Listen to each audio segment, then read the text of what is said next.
El psicólogo André Toledo es maestrante en Psicología Clínica y de la Salud por la Universidad Nacional Mayor de San Marcos. Cuenta con formación en terapia de aceptación y compromiso por el Instituto Valius. Es practicante en el Centro Psicológico Rubia Nuna y es miembro activo de la Asociación Liceo Contextual. También ha realizado su internado en el Centro de Salud Mental Comunitario Honorio Delgado, psicólogo con enfoque conductual contextual, y es parte del equipo de la formación en psicoterapia basada en ciencia del comportamiento y evidencia, que justamente es parte de lo que está haciendo posible el evento del día de hoy. Pues sin más intermediario, pues, aspecto intermediario, pues le voy a dar el pase a psicólogo André. ¿Qué tal? Bienvenido. Muchas gracias por estar con nosotros y espero que sea una jornada interesante. Muchas gracias por la presentación, Darwin, y también obviamente agradecer también a la sesión Liceo por la invitación a lo que es esta breve introducción, podría mencionar yo, ¿no? Breve ponencia, porque al fin y al cabo tal vez en sí esta extensión se puede dar hasta 2, 3 horas o incluso extender un poco más, pero hoy día vamos a dar un pequeño introductorio respecto a este punto, un tema puede ser bastante interesante respecto al tema de lo que es el EPR y la tolerancia a la incertidumbre y también tal vez esto que no vemos mucho, la difusión misma de la intervención en el trastorno obsesivo compulsivo. Bien, entonces con esto espero que se encuentren muy bien todos los presentes. Vamos a dar inicio a la sesión, pero siempre indicando qué es lo que vamos a ver. Bien, entonces vamos a iniciar este primer apartado con el contenido. Vamos a ver un poco lo que es el funcionamiento del trastorno obsesivo compulsivo, la relevancia de poder intervenir de forma temprana, porque es importante, porque es necesario bajo este punto. También vamos a ver cómo es usualmente el trabajo clásico que se hacía desde la EPR como tal, ¿no? La exposición con prevención de respuesta como punto de partida. Vamos a conocer este concepto actualizado, más que nada, más que actualizado, sería complementario, que aborda mucho más ese aspecto de la forma en la cual interactuamos con esta técnica que es el aprendizaje inhibitorio y la tolerancia y la incertidumbre, que va a ser un eje también bastante importante a mencionar y vamos a ver en qué tanto cambia en ese punto, ¿no? También lo que vamos a ver es el cambio de la EPR en la práctica clínica. Vamos a ver un pequeño ejemplo, el cómo ante una misma situación, ¿no? Cómo trabajaría una persona bajo un modelo clásico de EPR y también en este caso con un modelo más contemporáneo, ¿no? O en este caso con un modelo teórico diferente. Bien, entonces también vamos a ver el tema de las compulsiones mentales y ya finalmente con unos temas de las conclusiones como tal para poder cerrar. Bien, entonces vamos a iniciar siempre mencionando lo que es, en qué consiste el TOC, ¿no? O cómo es que se produce, qué es lo que, por qué es que se mantiene, porque es un problema tan recurrente. El TOC básicamente es un ciclo reiterativo, repetitivo, que siempre tiene como origen un disparador, ¿no? Puede ser una situación, un acontecimiento, pero esta situación o esta obsesión como tal, esta situación puede ser cualquier forma, ¿no? Puede ser a través de un aspecto sensorial, ¿no? Por ejemplo, el tema de escuchar algún timbre, ver algún tipo de color, no sé, rojo, sangre, algún olor, algo característico que ustedes puedan, que la persona o el consultante pueda notar referentemente a ello que justamente ocasione todo lo que viene después, toda la cadena como tal, ¿no? Entonces, básicamente la obsesión es este disparador, este punto que va a iniciar esta cadena. Una vez que la persona inicia o como tal empieza ya esta parte inicial de lo que sería el disparador, va a empezar a valorar, ¿no? Valorar la amenaza o incertidumbre, ¿no? Para poner un ejemplo claro, ¿no? Tengamos a una persona que agarra la perilla, ¿no? La perilla de las puertas y piensa que se va a contagiar de alguna enfermedad, piensa que va a enfermar a alguien, ¿no? Vamos a hacerlo un poco más puntual, que se piensa que va a contraer una enfermedad solamente por agarrar las perillas de las puertas y tratar de abrir, ¿no? En este caso, el disparador o la obsesión hace referencia a este punto, ¿no? El tema de que va a ocurrir, que se va a dar la enfermedad, ¿no? El tocar algo sucio va a generar alguna enfermedad. Entonces, el tocar algo sucio sería el disparador, obviamente bajo el concepto que tiene la persona de esta sociedad. La valoración sería la amenaza de incertidumbre, ¿no? Es decir, es si yo realmente toco esta perilla, ¿qué tan probable es que a mí me ocurra algo, en este caso que me enferme, ¿no? O que me contagie de algún tipo de enfermedad, pongamos así. Es ahí donde ya la persona empieza a realizar la valoración de esta situación o de este disparador. Una vez con ello, va a empezar a rumiar, a pensar reiterativamente cómo resuelvo esto, ¿no? Es decir, ya está bien, toqué la perilla, aparece el pensamiento, esta sensación referentemente de que yo me voy a enfermar o voy a contagiarme de algún tipo de enfermedad y aparece ahora la necesidad de poder yo resolver esta duda. ¿Realmente me voy a enfermar por contagiarme, perdón, por agarrar la perilla? Entonces, ante esta urgencia de querer resolver esta duda o esta incertidumbre que tiene la persona referentemente a ello, va a realizar una acción, ¿no? Esta acción la vamos a llamar la compulsión o la evitación. Básicamente en términos puntos, la compulsión. Es esta acción que va a hacer la persona para tratar de resolver esta duda. Entonces, yo tengo la duda de que me voy a enfermar. ¿Cómo es la manera de poder asegurarme de, de que no voy a contraer esa enfermedad? Mejor me lavo las manos, ¿no? Y ahí aparece lo que es el tema del ritual, ¿no? La compulsión usualmente es un ritual. Puede ser un ritual observable, ¿no? A través de lo que es un lavado de manos en este caso, o incluso también uno rumiativo, que va más relacionado al tema de los pensamientos, ¿no? Los chequeos, la constante revisión de las manos, si hay algún tipo de polvo, o etcétera. Entonces va a haber muchas maneras en las cuales se va a poder realizar esta compulsión. Usualmente la más difundida y la que más es sencillo de visualizar es la compulsión relacionada a lo que son conductas observables. Bien, entonces una vez realizada esta acción de lavarme la mano, usualmente va a ser decrecida, es lo que vamos a ver a continuación, ¿no? Va a empezar primero la persona con unos 5 minutos lavándose, luego ya no va a ser suficiente. Y a lo largo que pase el tiempo, va a aumentar de 5 a 10, a 15, a 20, a media hora, una hora, 2 horas. Tan así es este punto como tal de que se va a ver reforzado. Esa es la manera en la cual se genera el círculo o el ciclo como tal que se cierra, ¿no? Realizo la acción de lavarme la mano y la persona, a esta duda de que se debía enfermar, ya se siente más tranquilo, ya me siento más calmado, ya no me estoy preocupando por esta posibilidad de poder enfermar. Y es así de esta manera en la cual se instaura esta conducta. Esta conducta se va manteniendo y es incluso se va de alguna manera siendo mucho más compleja, mucho más difícil o incluso puede generar algún tipo de distorsión en la funcionalidad de la persona.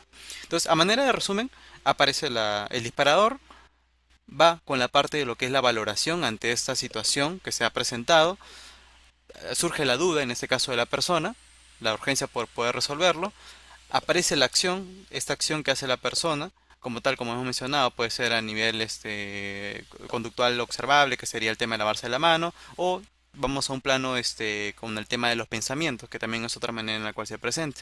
Y la forma en la cual se mantiene esta compulsión o esta acción que hace que la persona se sienta más tranquilo, es a través de lo que es el aprendizaje, el reforzamiento negativo, ¿no? Hace que se mantenga y se instaure. Entonces, esto completa lo que es la forma en la cual funciona el TOC y por qué es tan complicado el poder romper esta cadena. Justamente el EPR lo que hace y lo que vamos a ver a continuación es que rompe este ciclo, que es lo que en sí se debe realizar.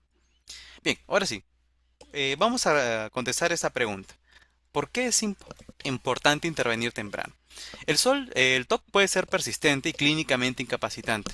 Hay muchas personas que a lo largo del mundo, que está alrededor de entre 1 a 2% de la población mundial que presentan TOC, eh, si bien hay diferentes niveles o diferentes grados, a lo largo del tiempo las personas dejan de hacer cosas que son importantes, ¿no? Por ejemplo, la persona que se tiene que estar lavando la mano cada vez que agarra una perilla, va a llegar tarde al trabajo, va a cancelar inclusive reuniones familiares, con amigos, solamente porque quiere evitar todo este proceso de estar lavándose la mano por media hora, 1 hora, 2 horas.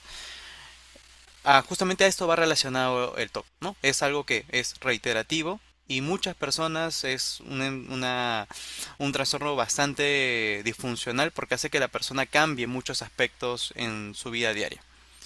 Muchas personas tardan años en acceder al tratamiento adecuado, eh, principalmente porque hay mucha desinformación, ¿no? Las personas usualmente lo minimizan, ciertas conductas o ciertas acciones, o lo llegan a normalizar, pensando que es parte de, en este caso, la situación, ¿no? Es parte simplemente de que es un tema de cuidado, o simplemente por un tema de vergüenza también, a este estigma respecto al tema de lo que es ser diagnosticado, no suelen acudir a un centro de salud mental o en este caso a lo que es consulta privada como tal. Entonces por eso es que tarda mucho tiempo en poder acceder a este punto como tal, básicamente por la normalización. Ahora, este es un punto muy importante y que hay que hacer bastante énfasis. La demora al momento de hacer la intervención se asocia con mayor cronicidad, un mayor deterioro funcional y mayor carga clínica al momento de hacer la intervención. Por eso justamente mencionaba en un inicio, ¿no? La persona que va a iniciar 5 minutos lavándose la mano, que tal vez si lo ponemos en un contexto cotidiano, no puede ser, es un tiempo moderado, va a pasar luego a 10, a 15, porque en algún punto ya estas conductas que hace ya no reducen este malestar del pensamiento de que se va a enfermar por agarrar la perilla. Va a necesitar cada vez mucho más para poder sentirse tranquilo o resolver esta duda respecto al tema de si va a generar algún tipo de enfermedad. Y es más, a veces se generaliza, ya no solamente la perilla, a veces es el manubrio de los carros, se va generalizando a distintos momentos o áreas de su vida como tal. Entonces, lo ideal siempre es, mientras más temprano se interviene a una persona que está ya teniendo conductas relacionadas al trastorno obsesivo compulsivo, hay mayor probabilidad de que tenga menos tiempo de intervención en psicoterapia, ¿no? O la intervención que estaría realizando en ese momento. Así que es muy importante eso tenerlo en cuenta. Lo siguiente es, intervenir antes puede justamente reducir el sufrimiento y consolidación del patrón compulsivo. No solamente la persona que tiene TOC es quien sufre, sino también las personas de su entorno. No sé si acá, digamos, aquí el público tenga algún conocido, alguna persona, o algún familiar o alguien cercano que tenga desarrollado o instaurado estas conductas de TOC, sabrán, o incluso por consultantes, de que esta conducta que realiza como tal usualmente afecta también a las personas de su entorno, ¿no? Por los tiempos que ocupa o el tema de las mismas conductas que estaría realizando, que obviamente también va a afectar, incluso cansar en cierto punto a la familia, porque a la familia se le hace complicado el comprender qué es lo que está ocurriendo, hasta que la persona llega al tema de lo que es la psicoterapia y ya se trabaje hasta ese punto. Entonces hay que tenerlo muy en cuenta, ¿no? Las personas que tienen TOC a la larga sufren bastante respecto al tema de lo que está ocurriendo, porque para nadie es sencillo estar lavándose 1 hora, 2 horas, o estar revisando cada vez si he dejado las llaves, o mover todas las perillas de la cocina, o estar constantemente pensando de que si por A o B enciendo la tele, ¿no? Mi familia va a fallecer, ¿no? Que tal vez es un poco, unos pensarán fuera sacado de serie, pero es muy muy real ese tipo de formas de presentación del TOC. Entonces hay que tener mucho en cuenta para poder también sensibilizarnos y respecto al tema de cómo le están pasando a las personas que presentan ese tipo de trastorno. Bien, y justamente por eso es que también hay que escoger la terapia más adecuada para poder hacer la intervención. Y con esto es que les traigo la vieja confiable, lo que sería la gold estándar como tal, ¿no? La EPR en sí se consolida en la actualidad como el tratamiento psicológico de referencia para el TOC. Es actualmente lo que presenta más evidencia, ¿no? Lo que sería lo que es esta técnica como tal, nacida desde la terapia cognitiva conductual, para poder hacer esta intervención de una forma mucho más eficiente. La exposición justamente buscaba activar el miedo para modificarlo, ¿no? Inicialmente, como tal, FOA y COSAC arman esta estructura de intervención, ¿no? En el 86, para poder intervenir y hacer la reducción misma de lo que sería esta generación del malestar que presenta, ¿no? Ellos se basan principalmente en lo que sería la habituación. La habituación es el proceso o el proceso en el cual ellos utilizan para que se pueda realizar esta normalización de la situación presentada. Vamos a ponerlo como un ejemplo para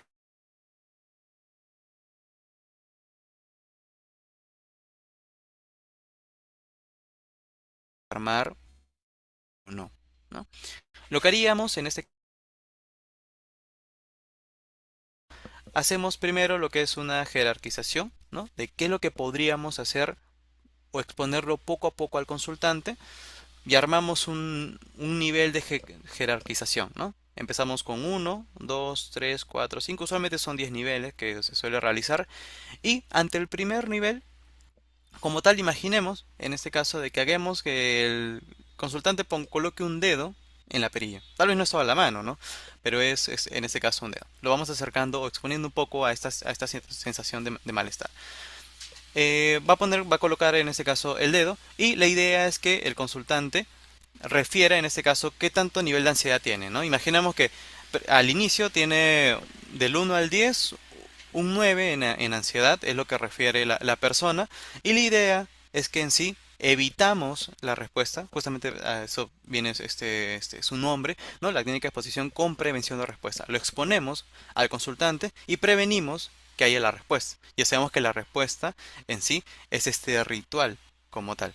Entonces, al momento de prevenir que se emita la respuesta, en un inicio obviamente va a haber un pico, ¿no? Va a haber un pico de activación muy alto que el consultante pueda tener, que es un 10. Pero poco a poco va a ir bajando. Y a lo largo de un determinado tiempo, que ya lo determina el terapeuta, puede referir que hay un 6 o un 5 en ansiedad. Entonces, una vez que ya logramos habituar, pasamos otra consulta más, hacemos el mismo experimento. Ah, ya no es en 5 o 6, sino ahora es un 3 o 2 y llegamos, por ejemplo, al uno, pasamos al siguiente nivel. Ya no vamos en el nivel uno, ya pasamos al nivel 2, ¿no? En un caso, digamos, hipotético, ya ponemos no solo un dedo, sino tres dedos como tal. Y ahí sí vamos aumentando el tema de que la persona se exponga a este tema de poder sostener la parte del manubrio, de las perillas, ¿no? Y básicamente toma este principio de la habituación como tal, porque al fin y al cabo, como hemos visto, esta compulsión usualmente es reforzada negativamente porque calma mi ansiedad, mi incertidumbre a que yo me voy a enfermar o algo así. Entonces, la idea o el mecanismo que utiliza la EPR clásica es la habituación como tal. Es el indicador más importante del cambio de por medio, que la persona logre habituarse poco a poco a los estímulos que le vamos presentando por niveles, obviamente, hasta lograr que ya la persona ponga su mano en el manubrio o en la perilla y refiera a un nivel de ansiedad muy bajo, como tal, o nulo, que sería lo ideal. También se valoran otros cambios conductuales, ¿no? Por ejemplo, mayor demora, por ejemplo, que ya la persona no inmediatamente se lave la mano, que no se lave al minuto o a los 2 minutos, sino que demore ya. Toqué la perilla, me demoro en lavarme la mano. Después de 10 minutos me lavo la mano. Después de media hora me lavo la mano. Después de una hora dejo pasar más tiempo ante el estímulo o el detonador y al momento de hacer el ritual. La otra manera también es reducir la frecuencia de las compulsiones. Como tal, si me lavaba en ese caso o hacía ciertas repeticiones, ¿no? Ya, digamos, saquemos un poco el tema de lo que es el manubrio, ¿no? Imaginemos que yo cada vez que apague la cocina y me tengo que ir al trabajo, tengo que revisar perilla por perilla y me demoro unos 10 minutos hasta asegurarme de que todas las perillas estén cerradas porque pienso que va a explotar la cocina, ¿no? Entonces, me paso unos 10 minutos y la manera en la cual, por ejemplo, podría medir desde la EPR clásica sería, bueno, ya no te demoras 10 minutos, sino te demoras 8, te demoras 6, 5, 4. Entonces, hay muchas maneras en las cuales podemos medir los indicadores, pero el principal indicador en el cual se podía estimar referentemente a algún cambio era el que la persona se logre habituar ante los estímulos que vamos presentando como tal. Bien, entonces hay que tomar esto en cuenta. Ahora sí, hay un punto bastante importante, que es el siguiente. ¿Qué empezó a cuestionarse? ¿O qué era lo que salía en cierto modo dudoso bajo este tipo de procedimiento? ¿No? Lo primero es que no todos los pacientes mejoraban suficientemente con el formato estándar. Es decir, imaginemos que tengo a 1000 personas que le aplico el EPR.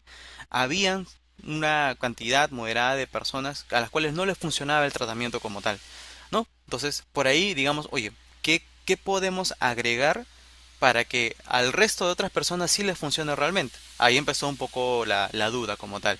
Justamente fue la revisión de Kraske, como tal, Michel Kraske, que hizo la revisión en el 2014 referentemente a este tipo de formato.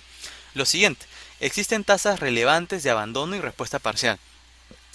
No sé si acá trabajen bajo el tema o han hecho esta técnica exposición con prevención de respuesta, es bastante complicado hacerlo, incluso para el terapeuta, porque hay que estar conteniendo en cierto punto al consultante, es una tarea de seguimiento, son varias sesiones que se tiene que realizar, incluso para el mismo consultante es bastante agotador el poder hacer, aunque sea por jerarquización, empezar al nivel 1 es complicado como tal, y a veces hay recaídas.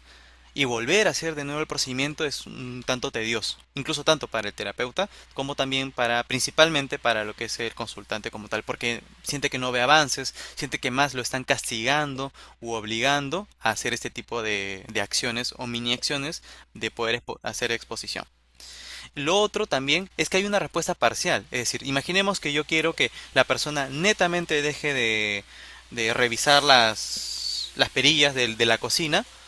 A veces no logro del todo, o al menos se veía que no se lograba del todo poner la conducta base problemática, la conducta problemática a cero de frecuencia. Siempre había, digamos, pequeños rebotes y esto obviamente también generaba malestar en la persona porque sentía que no estaba del todo curado, si lo queremos poner entre comillas. Lo otro, la reducción del malestar intrasesión no predice de manera consistente el resultado a largo plazo. La EPR mencionaba clásica algo bastante importante. Como había mencionado, es la habituación, el modelo o el indicador principal por el cual la persona se considera que ya ha superado un nivel y pasa al siguiente en el nivel de jerarquización. Pero la forma en la cual expresa, es decir, en la misma sesión, la intrasesión hace referencia a que la persona, una vez expuesta en nuestro consultorio, tendría que indicar, en este caso, que ha bajado su nivel de ansiedad, ¿no? Como mencioné en un inicio, la persona agarra la perilla con un dedo, indica un 10 de ansiedad o de tenerse activado un 10, pasa el tiempo y va bajando, ¿no? Puede ser 7, 6, 5. Esa reducción del malestar o reducción de la ansiedad dentro de la sesión como tal, que era uno de los principales motores de la EPR clásica como tal, si bien en cierto punto como tal se veía como uno de los indicadores también principales para poder declarar el éxito de la intervención, se encontró de que en sí no predecía de manera consistente el resultado a largo plazo, ¿no? Es más, había muchas personas que pasaban de manera en intrasesión, su ansiedad bajaban de poder su nivel, pero una vez terminada su intervención, a lo largo del tiempo, a lo largo de unos aproximadamente 6 meses en adelante, cuando se volvía a revisar cómo iba su proceso, se reinstalaba nuevamente la conducta problemática, ¿no? Nuevamente la obsesión y por consiguiente la compulsión como tal. Entonces, tenía que verse otra manera en la cual se podía revisar de por medio qué es lo que podía predecir una buena intervención o al menos de qué manera se podía evaluar que efectivamente el consultante estaba yendo por buen camino. Lo siguiente es que una exposición puede ser útil aunque la ansiedad no disminuya mucho durante la sesión. ¿Qué sucedía? Como la EPR en sí misma, haciendo uso de lo que es estas declaraciones verbales del consultante, se enfocaba tanto en que si tiene que bajar sí o sí el nivel de ansiedad para que se pueda considerar como exitosa la sesión, ¿no? Se veía mucho que había sesiones, o las sesiones que usualmente se utilizaban, no necesariamente que el que disminuya como tal o no la ansiedad en plena sesión como tal, no necesariamente significa que la sesión que se ha brindado en ese momento está hecha perdida o en este caso se ha echado a perder la evolución del consultante, ¿no? También se vio en este caso en la revisión de Krage que en muchas sesiones que si bien no se bajaba tanto el nivel de ansiedad, por ejemplo, ¿no? Inició con un 10, bajó un 9. Oye, pero no ha bajado mucho, ¿no? O es más, incluso puede mantenerse igual, pero había cambios cognitivos en la misma persona de poder cómo concebía, en este caso, el propio procedimiento del mismo TOC. Entonces, notó Krage que había otra manera en la cual de que, ¿por qué si es que la EPR clásica me decía de que solamente una sesión exitosa es cuando el consultante reduce efectiva o declara haber reducido su nivel de ansiedad, su nivel de malestar? Porque hay sesiones que sí se consideran exitosas, pero que se mantienen igual. Es ahí donde lanza su propuesta como tal. Bien, entonces, bueno, otro punto también importante a poder considerar es cómo entra la tolerancia a la incertidumbre dentro del TOC, ¿no? Lo primero, también se evaluó como tal de que en sí en muchos pacientes con TOC el problema no es solo el estímulo, sino la dificultad para tolerar no saber algo con certeza, ¿no? Por ejemplo, si lo queremos llevar al tema de lo que es la perilla, veríamos, ¿no? La persona agarra, imaginemos, toda la perilla con la mano. Aparece la idea de que va, o en este caso la obsesión referentemente a que se va a enfermar, va a pescar una enfermedad súper contagiosa, ¿no? Entonces, la persona no está 100% segura. Es decir, aparece la idea de, oye, me voy a enfermar, ¿no? Voy a pescar algún tipo de enfermedad por haber agarrado lo que es esta perilla de la puerta. Entonces, no estoy tan seguro si de verdad me voy a enfermar o no, ¿no? Entonces, la manera en la cual yo calmo o me tranquiliza esta duda que yo no puedo, digamos, tolerar porque a cada rato está ahí rondando en mi cabeza, es hacer la acción de lavarme la mano, por una hora o el tiempo que demore esta persona. Entonces, básicamente ahí entra lo que es la tolerancia a la incertidumbre, ¿no? La incertidumbre viene del consultante al no saber con certeza si esa idea o esa obsesión que está presentando se va a dar o no, ¿no? La intolerancia a la incertidumbre es un proceso transdiagnóstico, eso sí, súper relevante, aunque es muy importante, no es que sea el santo grial tampoco. No explica por sí sola toda la heterogeneidad del TOC, es decir, el TOC es bastante complejo como tal. Sin embargo, la intolerancia a la incertidumbre añade un poco más otro, otra variable a considerar dentro de la misma intervención como tal. No es un proceso de diagnóstico muy importante que explica de buena manera el cómo se produce lo que es el TOC, pero como tal no es el santo grial como menciono, no es como la línea que une todo o es el eslabón perdido, sino que explica y ayuda mucho más a comprender más el tema del TOC. Las compulsiones pueden funcionar como intentos de reducir duda, recuperar control o fabricar certeza inmediata. Justamente como les había mencionado, ¿no? La compulsión nace para poder calmar esta duda que yo tengo, ¿no? Agarro la perilla, tengo la duda de que me voy a enfermar, aparece esta consulta en mi cabeza, ¿no? Digo, empiezas a rumiar mucho a que sí te vas a enfermar, te enfermarás, vas a pescar una enfermedad y etcétera de preguntas que puede presentar la persona en ese momento. Y para yo recuperar el control o que estas preguntas que me hago yo mismo empiecen a rondar, empiezo a hacer algo para calmar esa duda, ¿no? Justamente la compulsión tiene la función de poder darme la certeza de que no va a pasar. ¿Por qué? Porque una vez que me lavo la mano, ya sé de que no me voy a enfermar. O, perdón, ya sé que no voy a pescar una enfermedad como tal. Ok, entonces acá tenemos a Michelle Krage, justamente es la que añade o crea este modelo que es el aprendizaje inhibitorio para poder tomar en cuenta, utilizar esto en la EPR para poder hacer algo un tanto, si bien es el mismo procedimiento, y es lo que sí quisiera, digamos, entablar como tal, el procedimiento sigue siendo el mismo. La presentación del estímulo, la prevención de la respuesta, pero la forma en la cual yo conceptualizo o mis indicadores que yo tengo para yo evaluar que la persona efectivamente está mejorando con la técnica es diferente. La explicación misma también, ¿no? Añade, digamos, robustece mucho más esta técnica como tal interventiva, clínica, para poder hacerlo de una manera más complementaria y justamente tomando algo que la EPR clásica no lo estaba tomando en su momento. Entonces, el aprendizaje inhibitor. La posición no necesariamente borra la asociación original de amenaza. Y hay que ser muy cierto, ¿no? En sí, que yo exponga a la persona como tal, en cierto punto, no va a ser de que esta amenaza que la persona cree tener en ese momento, que es pescar la enfermedad, no es que lo va a borrar de por medio, sino obviamente va a cambiar la relación que tiene con este tipo de pensamiento bastante instaurado, ¿no? El aprendizaje inhibitorio justamente va a favorecer, consiste en favorecer un nuevo aprendizaje que compite con la respuesta previa del miedo. Es decir, si la persona de alguna manera aprendió en cierto punto a que si yo me lavo la mano todo una hora, con esto ya tengo la seguridad de que no voy a pescar una enfermedad o no me voy a enfermar o etcétera de cosas o me voy a morir inclusive si puedo ser un poco más extremista, ¿no? Le hago aprender algo diferente. Le hago aprender algo que en este caso compita con esta idea que ha instaurado ya con el tiempo, ¿no? Y acá justamente, ¿cuál es su objetivo o la meta clínica desde el aprendizaje inhibitorio? La meta clínica pasa de bajar la ansiedad, es decir, ya en la EPR clásica, como mencioné, uno de los focos principales era la habituación, tomando en cuenta lo que declaraba el consultante, ¿no? Que era bajar la ansiedad. Inicio con un 10, voy con un 7, con un 6, con un 5 y así hasta poder pasar al siguiente nivel.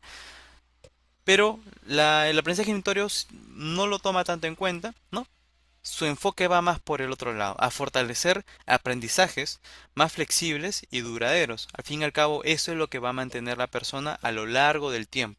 Justamente era el cambio, o lo que a veces se veía un poco que la EPR clásica fallaba en ciertos consultantes, ¿no? De que los procesos como tal instaurados a lo largo del tiempo, lo que sucedía era que no estaban manteniéndose. A lo largo de 6 meses se volvía a producir las recaídas y lastimosamente era volver de nuevo al ciclo, ¿no? La tolerancia al miedo, malestar, incertidumbre complementa ese aprendizaje. Acá lo que se busca es que la persona, si bien se exponga, en cierto punto, porque es, como les menciono, es la misma técnica en sí como tal, es que a este malestar, esta incertidumbre como tal, tolere en cierto punto todo eso que ocasiona lo que es el estímulo de por medio. Y este aprendizaje de que la persona haya tolerado como tal, más que el bajar la ansiedad, sino el cómo se relaciona con esta tolerancia de que, oye, puse la mano en la perilla, hacemos con una conversación, ¿no? Con la persona, vamos conversando, aparece ahí la idea de, uy, no, me voy a enfermar, estoy muy activado, no, de verdad no sé, no puedo quitarme la cabeza, pero con el tiempo, en este caso, la persona no, se da cuenta, en cierto punto, de que, oye, ya pasó un tiempo, si bien ya no me siento tan activado, que es lo que ahí terminaría la EPR clásica, sino que añadimos un componente más, ¿no? Es, ¿qué aprendiste de esto? ¿Qué aprendiste o qué rescatas tú de haber pasado un tiempo y no pasó nada? Como que deconstruye este aprendizaje que había tenido previamente, ¿no? De que me voy a enfermar si toco la perilla. Se deconstruye dándose cuenta la persona con la exposición y con la prevención de que no, obviamente no haga lo que es la parte del ritual, de que pasado un tiempo, este pensamiento, esta duda, esta incertidumbre que tenía no se cumple. De eso se trata como tal el aprendizaje inhibitorio, ¿no? De que la persona deconstruye este pensamiento este aprendizaje que había tenido previamente. Bien, justamente acá vamos a poder detallar un poco más. ¿Cómo cambia este modelo de aprendizaje inhibitorio? ¿Cómo complementa lo que es el EPR? ¿No? Precisar la predicción antes de exponerse. Es decir, la persona que presenta el TOC va a tener usualmente una predicción de lo que va a pasar, ¿no? Por ejemplo, si tú le preguntas a la persona que agarramos el tema de la perilla, ¿no? O bueno, para cambiar un poco el tema de la cocina, ¿no?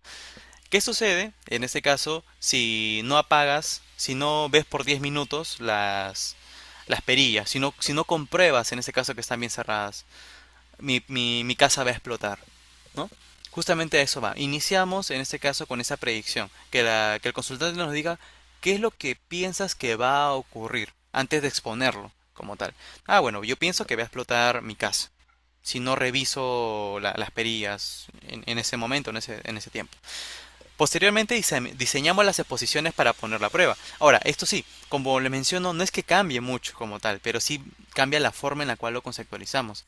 Armamos de nuevo nuestra jerarquización de estímulos para poder afrontarlos poco a poco a la persona a estos niveles de estímulos que obviamente son activadores, como hemos visto de lo que es el TOC, para poner la prueba. Reducimos los rituales como tal. De preferencia, lo ideal es que el ritual no se realice, ¿no? Las conductas de seguridad, como tal, las conductas de seguridad hace referencia al tema incluso de la parte de los mismos pensamientos, las compulsiones mentales, ¿no?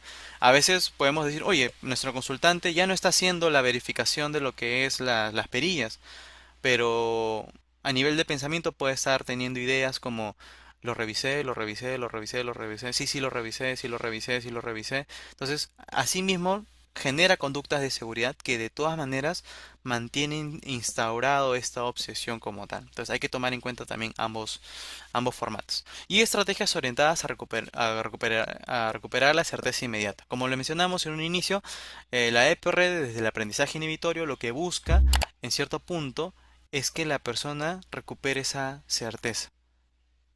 Como pongamos en el caso de lo que es la cocina, yo cierro las perillas porque como yo pienso de que va a explotar mi casa, si yo hago todo esto, ya me siento tranquilo porque hay un 0% de probabilidad de que explote ahora sí mi casa y ya me siento tranquilo. Pero antes de hacer esa conducta, yo estaba un 80-90% seguro de que sí iba a explotar mi casa. Por poner un ejemplo en ese punto. Lo mismo, ¿no? Varios contextos cuando sea clínicamente útil. Eso sí, lo que se busca es que se haga la generalización. No solamente en el tema de las perillas, podemos utilizar algún otro tipo de situaciones, podemos cambiar de días, podemos cambiar de casa, podemos cambiar en otros contextos, tal vez con amigos, con familia. Hay que diversificar al momento de poder hacer esta intervención para que quede lo más instaurada posible en la mayoría de las situaciones como tal. Y lo siguiente es evaluar el aprendizaje y conducta, no solo el malestar. Si en el malestar obviamente se toma en cuenta, a quien no le interesaría que nuestro consultante presente un menor malestar, pero el eje central es evaluar qué aprendió el consultante al momento de poder hacer la misma exposición, ¿no? Si luego en ese caso de que hacemos esta sesión con el consultante, de que deje de comprobar las perillas de la cocina como tal, la persona ha aprendido, oye, yo siento que raro, ¿no? Ya dejé pasar 2 horas o 1 hora y no explotó a mi casa. Y realiza este insight referentemente a que no se cumple lo que ha predicho en un inicio. Y va reduciéndose la incertidumbre poco a poco. Bien, entonces, ¿qué significaría desde la EPR trabajar como tal acá, con la tolerancia a la incertidumbre? Lo primero es que no implica añadir una técnica totalmente separada de la EPR, y esto quiero hacer mucho énfasis, ¿no? En la actualidad, la EPR se puede complementar con otro tipo de técnicas. Por ejemplo, el mindfulness se puede complementar con estrategias como la difusión cognitiva, ¿no? La flexibilidad, desde las terapias contextuales, en este caso principalmente hay varias investigaciones referentemente al EPR con terapia de aceptación y compromiso, que lo robustece, pero el núcleo central sigue siendo el EPR. Entonces, cuando mencionamos en este caso cómo se trabaja lo que es la tolerancia a la incertidumbre, no mencionamos que necesariamente tiene que haber una técnica adicional. Se puede complementar, sí, obviamente va a ser según el caso de nuestro consultante, según obviamente el modelo que maneje el terapeuta y si considera necesario agregar una técnica adicional, ¿no? Implica usar la exposición y la prevención de respuesta para que el paciente practique no resolver las dudas con rituales. Como mencioné, el eje central de lo que es el EPR con aprendizaje inhibitorio lo que busca es que la persona no resuelva la duda con ritual, sino resuelva la duda con los hechos. Oye, ya pasó 2 horas, ¿por qué no explotó tu casa? ¿No? Si ya no hiciste la verificación de las perillas de tu cocina, ¿por qué no explotó tu casa? Entonces la persona se va dando cuenta y va rompiendo este aprendizaje que tenía en un inicio. El objetivo ya no es tranquilizarse por completo, como lo veíamos en el EPR clásico, ¿no? En el EPR clásico la idea era que la persona refiera un nivel de ansiedad menor. Obviamente, si bien veíamos la parte conductual también, pero utilizábamos las expresiones verbales del consultante para ver que haya bajado. Si no, actuar sin depender de la certeza absoluta. Es decir, la persona lo que se busca es que actúe aun a pesar de que no está seguro de que va a explotar su casa.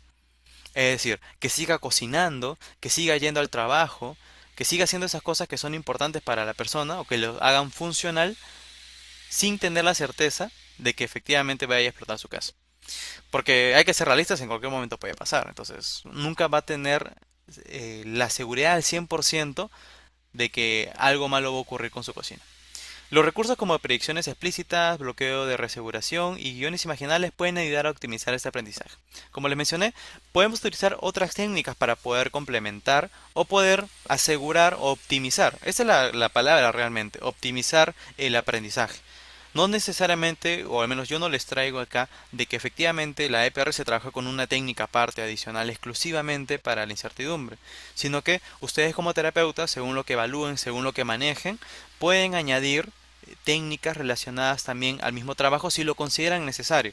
Inicialmente, como tal, se trabaja en la misma técnica en la misma exposición y en la misma aseguramiento, ¿no? El mismo guiado de la intervención, ya trabajas la incertidumbre, pero si buscas como que añadir un poquito más de fuerza para poder darle énfasis en la incertidumbre, en la tolerancia a la incertidumbre o en el manejo, también lo puedes realizar. Es como dicen, no está negándose tampoco esta pequeña variabilidad que uno pueda tener como tal. Al fin y al cabo, recordemos, estos son principios como tal, no es un protocolo, no hay un protocolo específico como tal para lo que es TOC. Hay sugerencias de principios de cómo se debe implementar, pero también una persona puede un poco dinamizar, flexibilizar según considere el caso que se está presentando, ¿no? Obviamente con la evaluación correspondiente. Para comprender un poco más, ya casi ya para ir cerrando, vamos a hacer un ejemplo clínico para ver cómo ante una situación, ante la misma situación, tenemos a lo que es el EPR clásico y el EPR con aprendizaje inhibitorio o, digamos, para no hacerlo tan extenso, el EPR contemporáneo. ¿Ok? Bien, tenemos a Juan, que es paciente con TOC de contaminación. ¿Ok? Se lava las manos cada vez que toca la perilla de la puerta porque teme contaminarse y enfermar a su madre. En sesión, el terapeuta le indica que toque la perilla y no se lave durante 30 minutos. Juan logra cumplir la indicación. Ahora vamos a ver cómo se ha instalado o cómo se vería desde la EPR clásica y desde la EPR contemporánea. En la EPR clásica lo que va a buscar, en cierto punto, es reducir el malestar. Como tal, le va a preguntar a la persona es, cuando yo te mencioné que no te lavaras por 30 minutos, al instante que tú tocaste la perilla, ¿cuánto nivel de ansiedad tenías? Bueno, la verdad, a veces hay del 1 al 10, del 1 al 100, va a variar, ¿no? Imaginemos del 1 al 10. La verdad yo tenía un 9, doctor, ¿no? Esta sensación de que de verdad me estaba muriendo, que de verdad me tenía que sí o sí lavar y ya no podía, no sabía qué hacer. Pero ya luego de pasado esos 30 minutos, bajó la verdad a un 6. Ah, perfecto. Entonces ha reducido el malestar o la ansiedad como tal. Entonces, punto para la EPR clásica o en este caso para el indicador de que efectivamente vamos por buen camino con el consultante. ¿No? ¿Qué más? Otra forma de poder realizar la indicación desde la EPR clásica sería que hay mayor resistencia al lavado, ¿no? En este punto, como tal. Es decir, que pase más tiempo, que ya no sean 30 minutos, pase una hora, 2 horas, hasta que simplemente ya no se termine de lavar. Lo siguiente, ¿no? El éxito como tal. ¿Cuándo se vería ya de que se ha logrado este primer nivel de la jerarquización? Que se ha instaurado la habituación, como le mencioné, ese es el eje principal de la EPR clásica, que se habitúe, que ya la persona cuando, cuando toque la perilla y pasen 30 minutos, la verdad es que le causa indiferencia, ¿no? Ya tengo 1 o 2 niveles de ansiedad, doctor, ya casi pues es nada.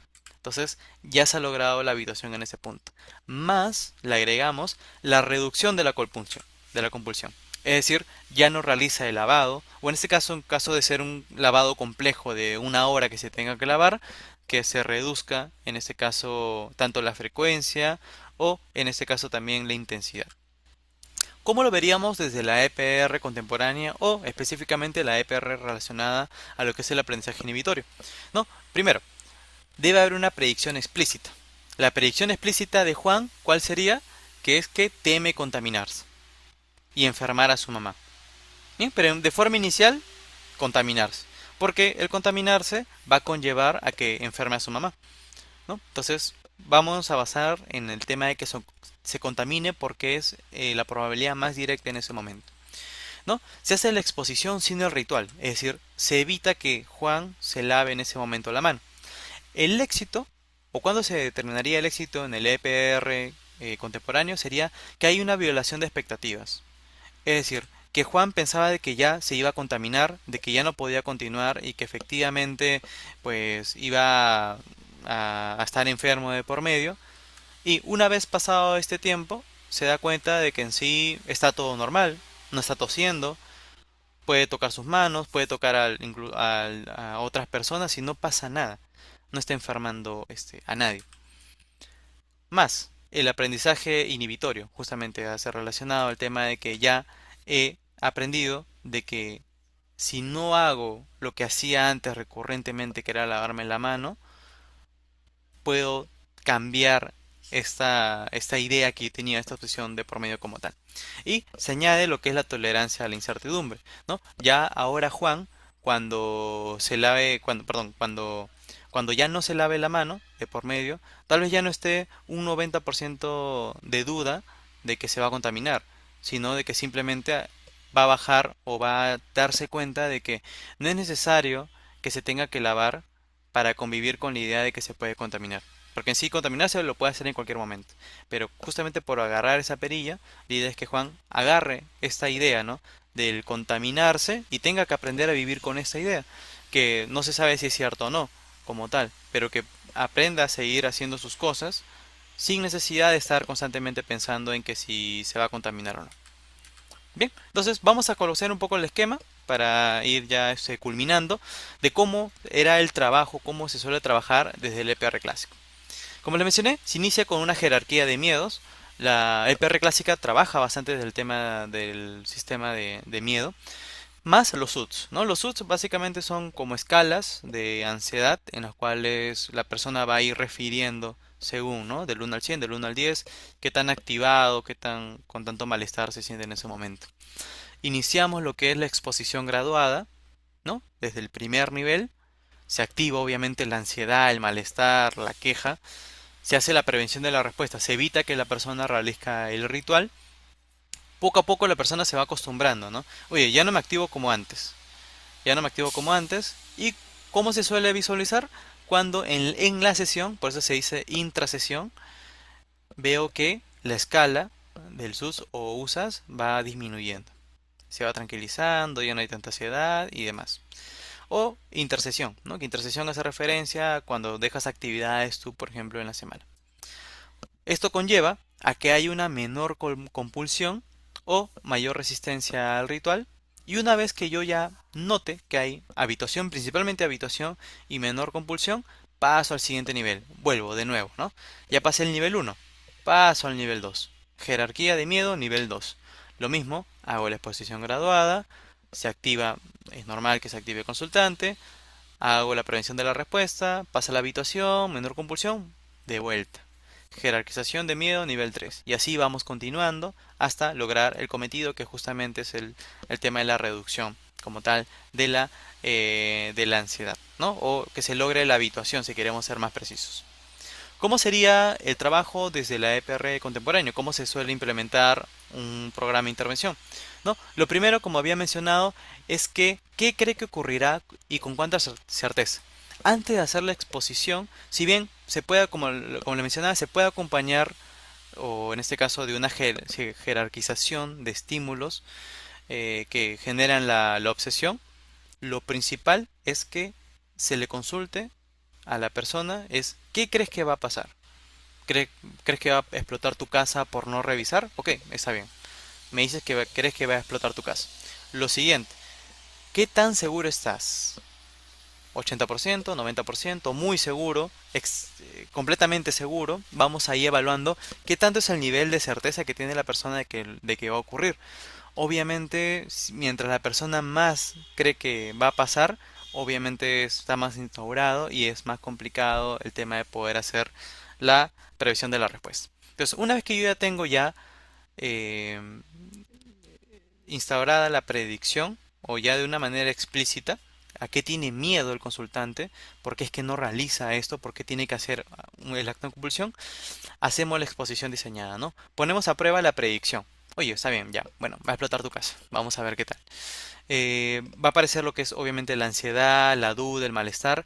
La activación no es el objetivo principal, lo que se busca es que mantenga el contacto de manera tolerable. Como les había mencionado, en la EPR contemporánea, en cierto punto, no se busca que el consultante diga, ah, ya bajé de 6 y inmediatamente pasamos al siguiente estímulo. Lo que se busca como tal es que aprenda a tolerarlo, ¿no? El contacto como tal, y por sobre todo, que justamente lo vamos a ver ahí en la secuencia, que es el aprendizaje como tal. Entonces, ya la persona mantiene el contacto, ¿no? Obviamente, la idea es continuarlo con que no realice la respuesta, ¿no? No ritualizar, no comprobar, no neutralizar. Pasamos con el tema de la violación de las expectativas, ¿no? Ya, el consultante está tan activado de que sí o sí quiere comprobar porque está casi seguro que va a explotar su casa si no verifica que está bien cerrada las hornillas, ¿no? Ahí justamente pasa. La catástrofe no ocurre, o este pensamiento o esta obsesión que él tenía o que pensaba que iba a ocurrir simplemente no ocurre como se predijo. Entonces se llega a violar esta expectativa que él tenía en un inicio. Por eso siempre de forma inicial es saber a qué le tiene miedo, cuál es su predicción, porque cuando haga yo la intervención lo que se busca es que no se cumpla, porque en teoría no se va a cumplir, ¿no? De forma práctica no se va a cumplir. Entonces eso va a ir relacionado a este punto y una vez que él se dé cuenta de, oye, ¿verdad? No ha llegado a explotar mi casa. Vamos a pasar al siguiente punto, que es el aprendizaje inhibitorio, ¿no? La tolerancia a la incertidumbre sin ritualizar. ¿No? El malestar ya es secundario. Me doy cuenta de que efectivamente estaba haciendo esta conducta por las puras, porque al fin y al cabo me doy cuenta que haga o no haga estas conductas, no va a explotar mi cocina de por medio como tal.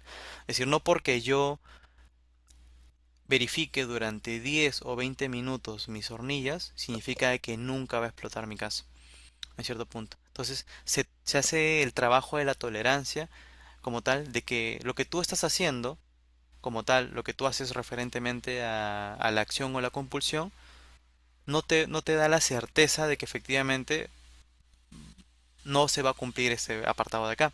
Entonces se trabaja también el tema de la incertidumbre de por medio, sin ritualizar. Porque obviamente el tema, hay que ser francos, ¿no? El tema de que explote tu hornilla es una probabilidad. En el infinito de los multiversos, en algún punto puede haber un accidente, puede pasar algo, no sé, el roedor mordió ¿cómo se llama? El tubo de gas, ¿no? O hay un desperfecto con el tema de lo que es la clavija que usualmente se utiliza. Entonces puede haber mil escenarios en los cuales verdaderamente explote. Lo que hacía la persona era revisar para estar 100% seguro de que no va a explotar. Pero ya se dio cuenta, de por medio de que en sí, el no hacer estas conductas, al fin y al cabo, no va a asegurar de que esta cocina explote de por medio. Entonces, ¿qué se hace ante la situación o este temor de que la persona piense que la cocina va a explotar? Porque obviamente es una posibilidad muy remota que sí puede ocurrir. Tolerancia y la incertidumbre. Pero sin ritualizar. Es decir, ya no necesitas tú estar 20 minutos revisando tus hornillas porque en sí hay una probabilidad de que esto ocurra. Es pequeña, sí, pero va a ocurrir. Pero tienes que trabajar con estos pensamientos que te están incomodando. Tienes que continuar con tu vida aún a pesar. Y justamente viene este punto, que el malestar ya se toma como una de forma secundaria de por medio. Y se trabaja más el tema de qué es lo que puede hacer el consultante, aún a pesar de que estén estos pensamientos muy instaurados. La generalización, justamente como le mencioné, que es variar contextos, ¿no? Variamos el tema de los contextos de estímulos temidos, ¿no? Podemos decir de que vaya a la cocina de su familia, ah, que vaya con amigos, ¿no? Podemos variar en este caso las actividades para poder realizarlo. Bien, entonces, ¿cuál es el gran reto del EPR contemporáneo y el gran reto actual como tal? Son las compulsiones mentales. Las compulsiones observables como tal conductualmente son las que podemos ver lavado de manos, eh, no sé, pues, ¿no? Empezar a rezar, los Padres Nuestros, todo lo que podemos ver en ese caso. Pero también hay compulsiones mentales. Yo puedo hacer rumia como tal, de forma reiterativa, para asegurarme de que efectivamente la cocina no está prendida o tiene algún hueco o un desperfecto como tal. Y empieza a sobrepensar y obviamente eso genera malestar en la persona. Entonces, ahí es uno de los grandes retos que en los cuales también es un poco más complicado que el consultante se dé cuenta y es donde más trabajo hay en este punto, ¿no? El TOC también se mantiene con revisión mental, como le había mencionado, ¿no? Yo estar sobrepensando en este punto. La neutralización, ¿no? La rumiación o reaseguro interno como tal. Es decir, yo mismo calmarme haciendo autoafirmaciones de por medio. Intentar suprimir pensamientos suele ser ineficaz y aumentar la lucha contra la obsesión como tal. Justamente vamos a este punto, ¿no? El que la persona misma se diga, no, esto no es real, esto no es real, esto no es real, esto no es real, al fin y al cabo sigue luchando como tal con esta obsesión, con esta idea, y al fin y al cabo aumentando o haciendo que permanezca más esta obsesión y como tal el malestar. El trabajo clínico consiste en detectar la respuesta mental, hay que ser muy persuasivos con esto y prevenir su ejecución, igual que con los rituales manifiestos. ¿No? Se trabaja de la misma manera, pero la parte más complicada es que el terapeuta y sobre todo el consultante lo exprese y el terapeuta se dé cuenta como tal que esto es una compulsión mental para justamente poder calmar esta obsesión. Bien, entonces las conclusiones, ya para ir finalizando, sería la EPR sigue siendo la intervención psicológica de referencia para el TOC. Como les mencioné, no les vengo a traer de que eso sea más efectivo, no. Es una manera diferente para estos casos a los cuales la EPR clásica no tenía o había mucho abandono. Esta EPR contemporánea de alguna manera soluciona este punto como tal, pero se sigue trabajando de la misma manera. Lo único es que cambio, ¿no? Cambio la habitación por el aprendizaje inhibitorio como tal, ¿no? En este caso el trabajo de la tolerancia a la incertidumbre. Su optimización contemporánea se entiende mejor desde el aprendizaje inhibitorio, violación de expectativas y trabajo sobre la incertidumbre. Es decir, hacemos el mismo trabajo, solamente que nos vamos a enfocar en el éxito de la consulta a través de que el consultante aprenda inhibitoriamente, que se viole sus expectativas, es decir, que en un inicio tenía esta seguridad, pero ve que cuando no lo hace no se cumple, ahí estamos violando las expectativas que él tenga esa persona, ¿no? Y el trabajo sobre la incertidumbre como tal, que como dije va de la mano, pero si gustan pueden agregar una técnica específica para poder hacer el trabajo en sí mismo. La reducción de ansiedad puede ocurrir, pero no es el criterio principal del éxito terapéutico. El foco clínico es abandonar los rituales y sobre todo aprender a actuar en presencia de duda. Eso es lo que se busca en sí en el consultante. Como le mencioné, la duda siempre va a estar. Que se explote mi cocina siempre va a estar ahí. Pero la idea es que el consultante sea más funcional y aprenda a hacer otras cosas y trabaje en sí con esa duda. Y obviamente que no realice el ritual porque el ritual lo único que hace es reforzar este pensamiento muy incómodo. Y para finalizar, les traigo una frase que sería la siguiente. En el tratamiento del TOC, el objetivo no es eliminar toda la duda, y hay que ser muy claros en este punto acá, sino ayudar a la persona a dejar de vivir sometido a ella. ¿No? A lo que yo me refiero, que deje de estar sometido a ella, es que se demore 2, 3, 4 horas en hacer esto para calmar esta duda que presenta como tal. Y bien, y esas son las referencias y con esto habríamos culminado la sesión del día de hoy. Espero que haya sido de su interés. Ahí dejo por si hay alguna consulta, alguna duda. Espero que les haya interesado mucho este abordaje. Y claro, muchas gracias a todas las personas que están con nosotros pues los invitamos a que puedan dejar alguna pregunta, hacer alguna consulta al psicólogo André. Adelante, ¿no? Adelante, lo pueden hacer sin ningún problema, ya sea con los comentarios o alzando la manita. Vamos a darle unos segundos. También se ha quedado todo claro, sin comentario, ¿no? Agradeceríamos también. Y de igual manera por nuestra dinámica de redes sociales, también lo pueden estar haciendo. Mm, Bueno, vamos a dar unos segunditos. Buenas noches. ¿Qué tal? Buenas noches. Adelante, Almendra.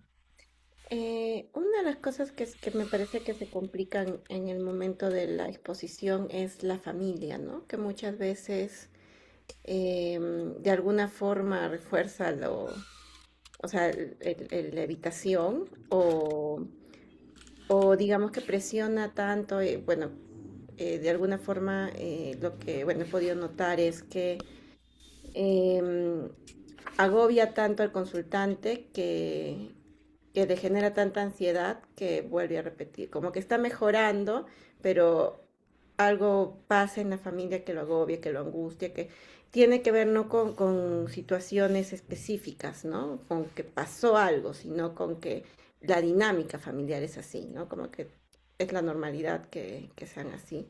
Y siento que eso, no, bueno, no solo no les ayuda a avanzar, sino que vuelven un poco las compulsiones y no es factible, o sea, muchas veces mudarse o incluso a veces estaría en contra de los valores del propio consultante y dejar a la familia porque también siente que lo necesitan, ¿no? Cómo se va complejizando un poco, ¿no? En torno a también el grupo que rodea a la persona. Yo quería un poco preguntar. Ah, entiendo, Almendra, tu consulta va más el cómo se trabaja en este caso el aspecto familiar, entiendo, ¿no? Este punto de acá. Sí, bueno, es muy cierto. Justamente lo había como dado una pincelada que la familia o ayuda o empeora la situación. En sí el TOC, como justamente veíamos en los datos, no solamente afecta a la persona, sino a su entorno, ¿no? Su entorno más cercano, porque va a implicar, por ejemplo, la persona que tenga que lavarse 1 o 2 horas en el baño, es tiempo que su familia no puede entrar al baño, ¿no? De por medio, el tema de las hornillas, imaginemos que otro familiar quiera cocinar y tenga que salir revisando.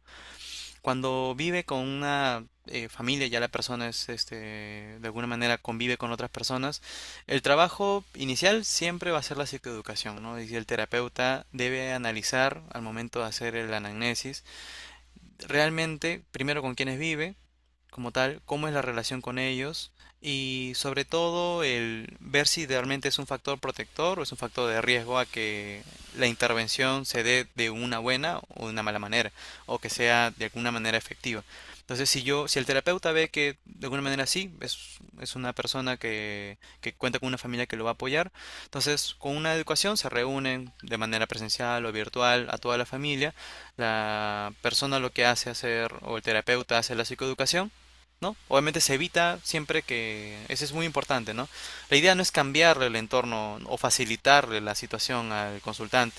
Se sigue manteniendo igual, solamente la actitud de ellos es diferente. Ahora, en el caso justamente que menciona Almendra, ¿no? ¿Qué pasa si la persona o la familia misma es, digamos, invalidante, no le interesa, simplemente no le da tanta importancia o incluso ya está muy agotada bajo este punto como tal, ¿no? La idea como tal, siempre la primera parte va a poder ser la parte de la psicoeducación, pero ya si hay mucho, en este caso, mucha controversia con ese punto como tal, ya es evaluar con la persona si realmente estar en ese espacio es de mucha ayuda. Es decir, en cierto punto sí, va a ir aumentando la conducta, en este caso, o reduciendo lo que son los rituales, con los trabajos dentro de la sesión, ¿no? Pero en la intersesión, cuando ya se vaya con tareas a casa, va a ser de que la intervención se extienda mucho más, ¿no? La idea justamente la clave es esa, ¿no? Si la familia ayuda, la intervención puede durar unos cuantos meses, pero si la persona, en ese caso la familia, no ayuda de por medio, hace que la misma intervención se extienda por muchos meses o hasta incluso años como tal. Si es posible, la idea es ver otros espacios más individuales de la persona, pero si en caso ya la familia no apoya, el trabajo se aboca netamente al tema del trabajo en sesión como tal. En otros casos, por ejemplo, lo que hacen los terapeutas es asistir a las mismas casas. No solamente es el trabajo en consultorio, sino van a la misma casa de consultante, habla con la misma familia o incluso también las mismas conductas, no solamente lo hacen en sesión, sino para que sea más contextualizado, lo hacen en su mismo baño, en su misma hornilla. Es un trabajo un poco más desgastante, pero es mucho más efectivo cuando ya la familia verdaderamente no quiere apoyar a este punto como tal.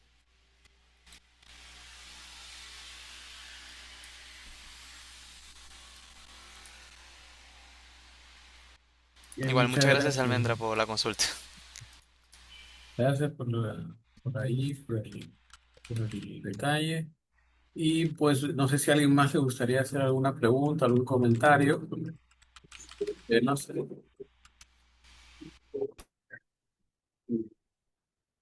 Ahí vamos. Si de no ser el caso, pues vamos a ver si hay un comentario. Bien, en directo. Aquí.